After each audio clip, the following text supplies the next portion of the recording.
Hey everyone. Been checking a lot of headlines in the news lately, and I've been thinking a lot about a few different topics and having the lens in which I see the business world, especially right now. And that is with cycles, supply and demand, and the cash flow quadrant. The cash flow quadrant has been popularized from the Rich Dad Poor Dad book from Robert Kiyosaki. And move it a little closer here so you can hear me better. And the supply and demand is just something you're seeing a lot in the technology world nowadays.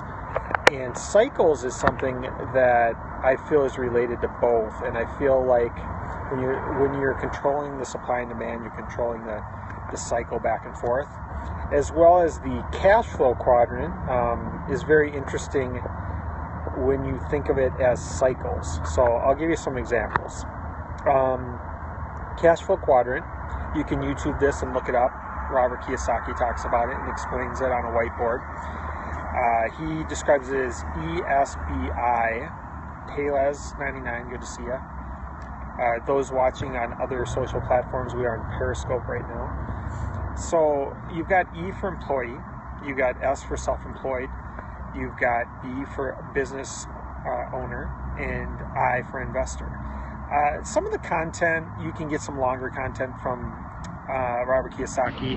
I like to adapt it a little bit to how I understand technology in the world and how fast it's changing and evolving. I believe that book, the Rich Dad book's about 20 years old now, I believe.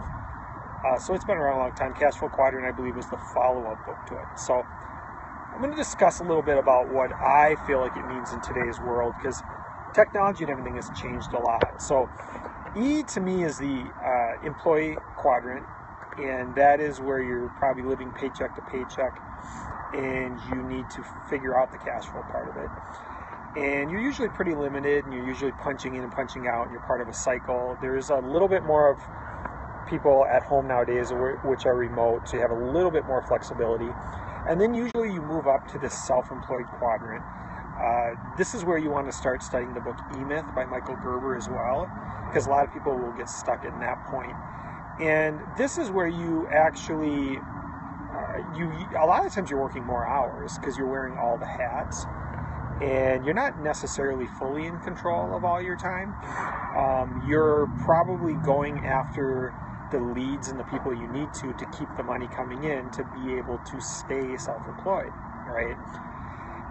But it does offer you a little bit of control on your time now and some flexibility, and to work remotely, and we're all connected to technology now, so the self-employed thing has become more interesting. That's that entrepreneur mindset, right? But I think at that point you're usually working more hours, and yeah, everything is supply and demand, you're right. So what's happening is you're kind of in control of your hours, but what you really want to do is control the supply and demand. And I feel like it's more volatile nowadays, and it happens way faster nowadays. And you'll see this with all these different headlines. Just today, I'll give you an example. Working more hours. I'll give you an example. Travis, I don't know how to pronounce his last name. He's the CEO and co-founder of Uber. He has stepped down recently in the last, couple months or so. The first employee of, so a couple days ago, chance they are, huh? Okay. So a couple of days ago, they said that they are maybe going to downgrade Uber 40%. Young, good to see you. 40% they're going to download the IPO or whatever. So then today they said that the first employee, who was the previous CEO, actually stepped down from Uber today. And then it wasn't even, an hour or 2 hours later, they're now having this main early investor in Uber is now suing them for all kinds of stuff. No. So, consider a hat, thanks. Yeah, no, I have not. It is a little off topic, yeah. So, I've got a kind of a weird angle here too, but, so that's how much things are changing right now, 40% dip and all this other stuff on Uber. And so the world's changing very quickly, it's very volatile. Uber is actually one of the ones that controls the supply and demand as well, right? So I think when you get to control the supply and demand, now you're more in the business quadrant at this point, right? And from that business quadrant, you're now having other people work for you, and maybe in the gig economy, maybe self-employed people under you, right?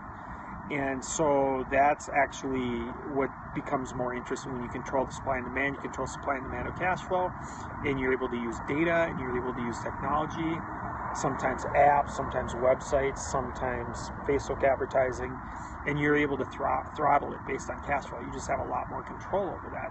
And that's where you're starting to get more into the business type of quadrant. And then the investor quadrant might be something where you're kind of hiring everyone else to run the business. The money is making money for you. Robert Kiyosaki talks a lot about that.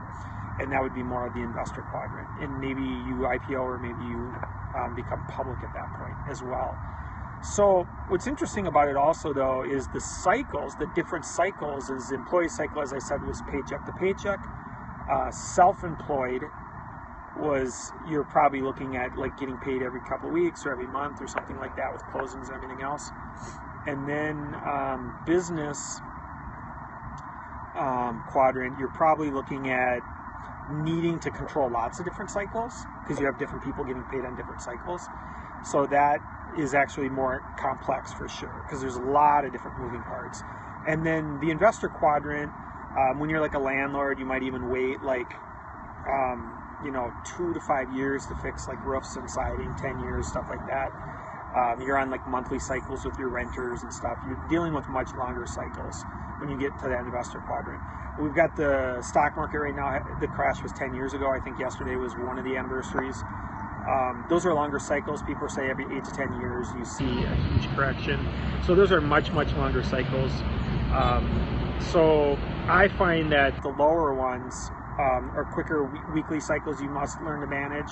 Then you must learn to manage monthly cycles, bi-monthly cycles, and then eventually, and you want to get a hold of like recurring, thanks for the hearts, recurring income as well for like business. If you want to like really be in business, you're looking for lifetime value of the customer, you're looking for recurring income. Again, you're in control of the cycles, the monthly cycles, recurring income, right? And then at some point you're in the investor one where you're actually looking at like supply and demand and where is the market going, and you want to be able to shift and have insight and foresee 6 months or a year ahead of time. I think the investor quadrant too, if you're kind of into positioning and kind of having knowing where the demand is going, I think that's really important as well. So supply and demand, I'd look into that. I'd look into cycles. I'd look into the cash flow quadrant. That will keep you in control a lot of where the technology and everything is going nowadays.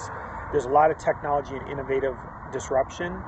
And for example, you wouldn't want to just go, you wouldn't have wanted to just go create a bunch of buildings, commercial leases, and owned a bunch of Nokia type phones or flip phones, right?